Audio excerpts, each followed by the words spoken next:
Hello everyone, I wanted to give you a quick guide on how you can tell whether or not your ideology is full of shit.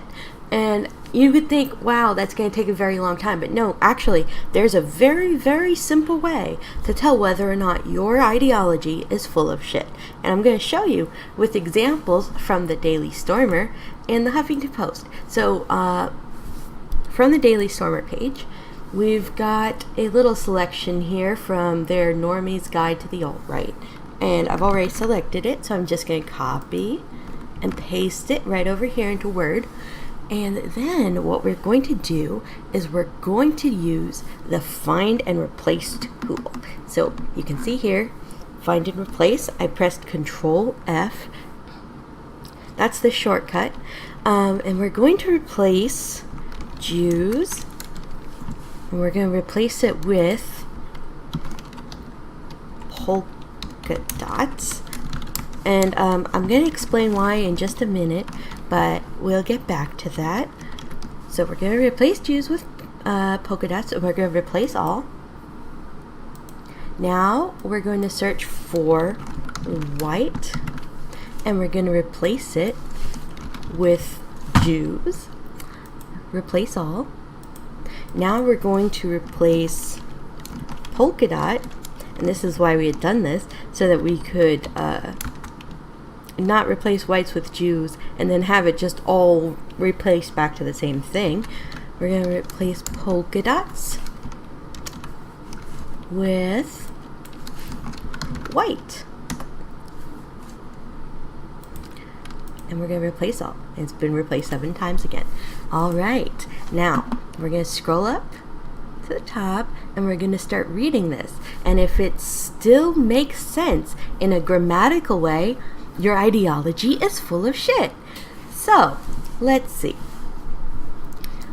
I will give a list of what I understand the mob to believe on the whole. Of course, this is not necessarily to include all of the people who currently identify as alt-right, and certainly will not include all of the websites I linked above, blah blah blah. Note, I will not include opposition of political correctness as Milo has done, and will simply instead break down all the aspects of political correctness and why the alt-right opposes them. Anti-Semitism.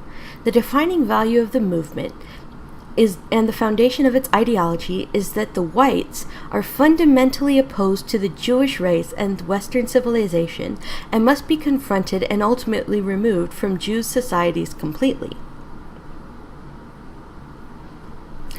Whites are behind all of the things that we are against in the diametric opposition of everything that we stand for. In a very real sense, defeating and physically removing the white will solve every other problem. None of this would be happening if it were not for the white. And as you can see, it still makes grammatical sense. So that means this ideology right here is full of shit. Now, we're going to just erase all this, and we're going to try again with the one from the Huffington Post, which is a article entitled Creating a New Normal, White Men at the Diversity Table. So we're going to select all, and we're going to copy it. We're going to paste it over here. We don't need all this stuff. Right here. And let's see. We're going to do the same thing again. We're going to use Control F, and we're going to replace white this time with polka dots. Okay, now we're going to replace POC with white. Oh look, she didn't actually use this. Let's see, black. Alright, well, then we're just going to replace polka dot with black. Cool. Now, oh, she used African American, see? There we go. Alright, now let's scroll back up. Against the backdrop of today's society, of today's highly competitive and fast-changing, I get dyslexic when I'm tired, and a fast-changing global marketplace, coupled with America's changing demographics, the diversity and inclusion should not be viewed solely as a moral imperative, but from the perspective of an enlightened self-interest and profitability. Because black men are the majority decision makers in the C-suites and centers of influence in the private and public sectors, they cannot and should not be excluded from the diversity and inclusion equation. Diversity and inclusion means just that. It is incorrect to assume that the word diverse refers to everyone other than black heterosexual men with no defined disabilities.